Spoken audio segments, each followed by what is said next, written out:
When it comes to choosing the right smartphone this year, companies like Samsung and LG could have not made it more complicated. I'm Jaime Rivera with Pocketnow, and this is LG G5 versus Samsung Galaxy S7 Edge and Galaxy S7.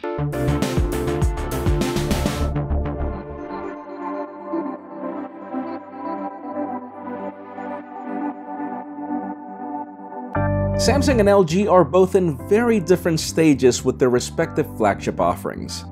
Last year, Samsung was experimenting with metal and glass with the Galaxy S6, and LG decided to play it safe with the G4. Today, the tables have turned. Samsung has now decided to refine what it started, while LG has decided to boldly go where no smartphone has gone in a while. As a result, we're left with a very difficult comparison because one product is naturally at a better stage than the other. Both the Galaxy S7 and Galaxy S7 Edge are the result of a more mature Samsung. The company has acknowledged that looks aren't everything and has launched a new lineup of flagships that match good looks with expandability. By contrast, the G5 is the result of a more daring LG. The company knows that power users want a phone without compromise, and the G5 intends to solve these needs in a very creative way. The challenge begins when you hold both devices side by side. The Galaxy S7 Edge is clearly a more refined product, providing amazing feel in the hand thanks to the Gorilla Glass 4 and 7000 series aluminum. It's also a gorgeous phone that's easily noticeable from a distance and just begs to be picked up at first glance, even if you're gonna be cleaning it from fingerprints very often. The G5 is also a pretty sight thanks to its futuristic design and has stirred a lot of curiosity all around since I started using it. The only problem is oddly the feel in the hand. The micronized aluminum is warmer to the touch, and also a little rough around the chamfer and where the slot meets the chassis. At least when it comes to our review unit, LG clearly needed a little more time to polish the manufacturing process. In the measurements department, the G5 stands in between the dimensions of both the Galaxy S7 and Galaxy S7 Edge, and is also thicker than both. Neither phone was really designed for one-handed use, but since curves come standard, all devices provide a similar level of meager ergonomics. The choice in materials could make you believe that the Galaxy S7 is more fragile than the G5, but the Galaxy S7 features IP68 water and dust proofing, while the G5 is sadly not waterproof at all. Where the G5 swings back is in its uniqueness. It marks the return of modular design, where part of the phone can become anything the OEM wants, and LG has designed a few friends to take advantage of that. Want a camera grip with an extended battery? There's a friend for that. Want a higher quality audio DAC? There's a friend for that. Want to replace that battery on the fly? The slot can even do that. By contrast, the Galaxy S7 will continue to be the same phone from the day you buy it until the day you move on.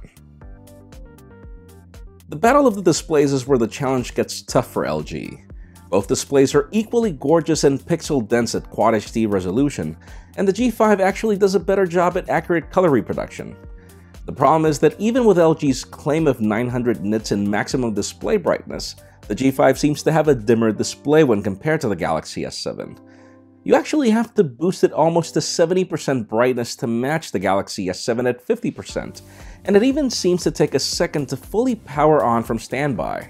It's also less visible in direct sunlight when compared to Samsung's AMOLED offerings. Always on is also standard on both displays, but the dispute of which is better is really a matter of taste. Samsung offers a more elegant option with color backgrounds and calendar settings, but is pretty much useless in giving you a quick glance of your notifications. On the other hand, the G5 may not be as elegant, but does a better job at keeping you notified through some practical icons at the bottom. Software is another example of two companies in very different stages. Neither Samsung nor LG offer a user interface that's ever been famous for being loved, and only Samsung has decided to do something about it. The Galaxy S7's UI is now more mature and focused on responsiveness and usability. Gone is the lagginess of previous iterations, and it comes with the legacy of customizability through the Steam Store, and it also addresses customer complaints through features like Game Launcher. The Edge user interface is now more usable than ever, with self-defined shortcuts for applications, contacts, and tasks. By contrast, LG went in a more mixed direction. It gained more negative publicity than ever due to the lack of an app tray, and the United States variants still lack the option to switch it on. I'm of the users that actually prefers to not have it, but the G5 lacks the Galaxy S7 features that make it easier to organize the launcher. On the other hand, this is the most cohesive UX we've seen from LG in years, and it does offer more customizability than Samsung in things like navigation keys, animations, and even the settings menu if you don't like the tabbed options that Samsung forces you to use. Both user interfaces allow you to control the launcher grid as well, but oddly, LG has decided to ditch multi-window support, while Samsung continues to reign supreme with its offering. Where the competition becomes tight is in using either of these phones as your daily driver. Sure, the Galaxy S7 Edge may be the best in build quality, but holding it requires a level of expertise if you want to avoid activating the curved display by accident. The G5's ergonomics were more suited for comfortable hold, but that went all down the drain with the roughness of the build. Both devices run on a powerful Snapdragon 820 processor with 4 GB of RAM and 32 GB of storage that's expandable via microSD. Both run just as fluid in day-to-day operations and can handle graphics-intensive games with confidence. Both have quick fingerprint scanners and opposite but optimal placements, and both offer solid data speeds, great call quality through the earpiece, and loudspeakers placed in the least of practical areas, but hey, you have to live with it. Slower Touch ID sensor. Both devices sport fast charging, but the Galaxy S7 Edge can go further with its 3600 mAh battery, with cases of up to 5 hours of screen on time, in addition to also supporting fast wireless charging. The G5 hasn't really been able to go farther than 4 hours of screen on time, but it sports the smartest way of going from 0 to 100 in under 2 minutes with a replaceable battery, and the battery cradle that saves the day with the spare.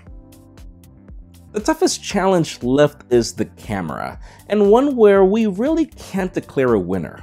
Both devices have enough optical power to generate some of the best smartphone photos available. Amazing color saturation and contrast, and low light performance that's really hard to beat. The only way you can really tell these photos apart is because the Galaxy tends to have a closer field of view than the LG. The Galaxy is also more aggressive at bokeh thanks to the brighter f1.7 aperture. Even stabilization on both phones is on par when recording 1080p video side by side. Now, where the G5 just completely obliterates the Galaxy S7 is with the wide-angle lens. It's not our best pick for low light, but the only way you can fit New York City buildings in a shot is with the G5.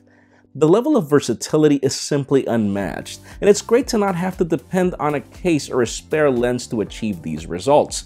You can even switch to this wide-angle lens when recording video while on the go, which is really practical and something the Galaxy S7 cannot offer so far.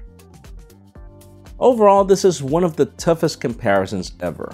One device may be more refined than the other, but the other has come up with features that actually solve real-world problems.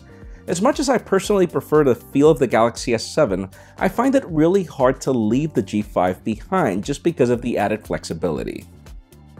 These phones both cater to pretty much the same user, so it really narrows down to your personal needs. If you're after a great feel in the hand, a well-rounded experience, and a waterproof phone for peace of mind, then the Galaxy S7 is your best bet. That being said, if you want to give your inner geek the phone with the most potential and versatility, it really doesn't get any better than the LG G5, and so far, it's just been the phone that I've drifted for most, mainly because of that camera.